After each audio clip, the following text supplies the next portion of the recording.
Welcome to my YouTube channel. This is DJ Master. Isang mapagpalang araw po sa ating lahat.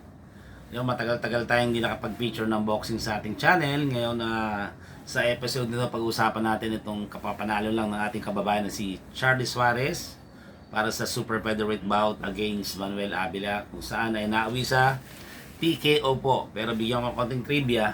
Ito po ay napakahalaga dahil nanalo siya rito. Muli niya lalabanan si Emmanuel Navarrete, ang WBO World Champion po si Navarrete. Ayan po. Super Featherweight, kung saan ito ay naging controversial sapagkat yung naging laban sila ni Emmanuel Navarrete ng 2025 na sinasabi ay nawi sa technical decision. Tinigil dahil sa technical decision dahil sabi raw ay na-headbutt.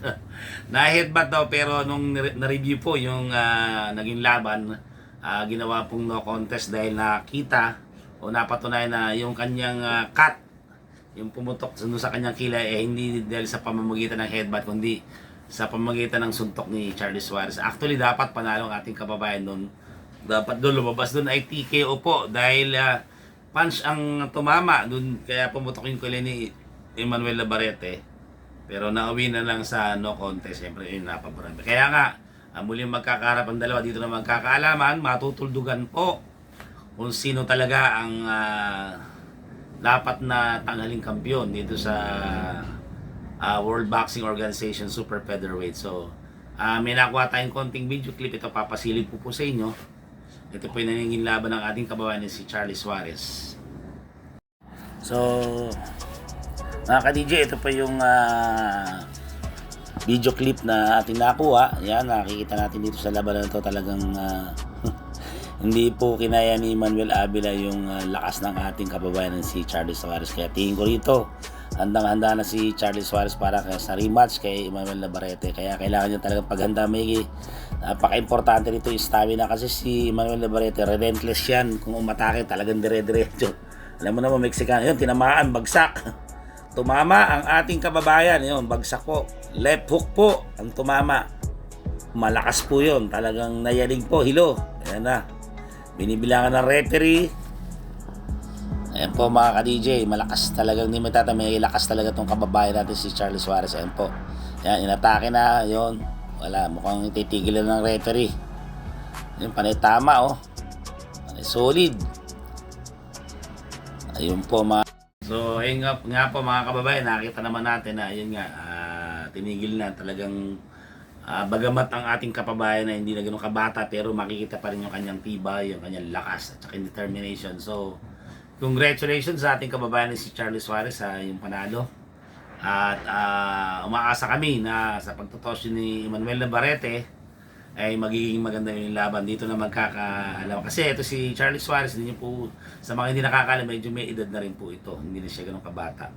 So, kailangan niya yung mga laban na to para, yun nga, matagal na siyang talagang full-fledged champion na wala nang duda. Kasi pag tumagal pa, siyempre habang nag-iedad yung kalaban natin, katulad si Janel Casimiro, hindi na rin pabata, kaya napaka-importante na makalaban na sila na mas maaga pa. So yun po, muli, congratulations kay Charlie Suarez. So, ang ganda ng pinakita mong laban dito against Manuel Avila. Talagang hindi kinaya. Bumigay talaga yung kalaban si Manuel Avila dahil sa tindi ng lakas at determination ng ating kababayan na si Charlie Suarez. Ayun po.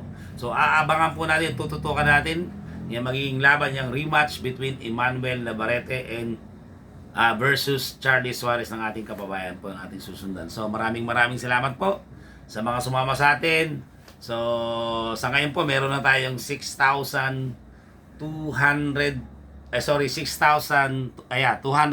Malapit na natin makamit yung 6,300 at hopefully itong taon na to ay ma-meet natin yung 10,000 subscribers. So, yan, congratulations sa atin.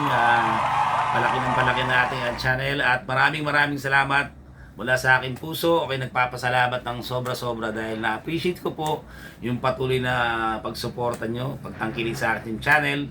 At umasa po kayo na pipilitan natin mas mapaganda pa natin ang ating mga vlogs, yung ating i-uploads dito. At kung may mga suggestion po kayo, comments, feel free lang po. Yan po, open po tayo. Pakisulat lang po dyan sa comment section para malaman ko po yung inyong saloobin at yung mga taga saan po kayo sa malaman ko kung saan umabot po yung ating vlog na to. So muli, maraming salamat.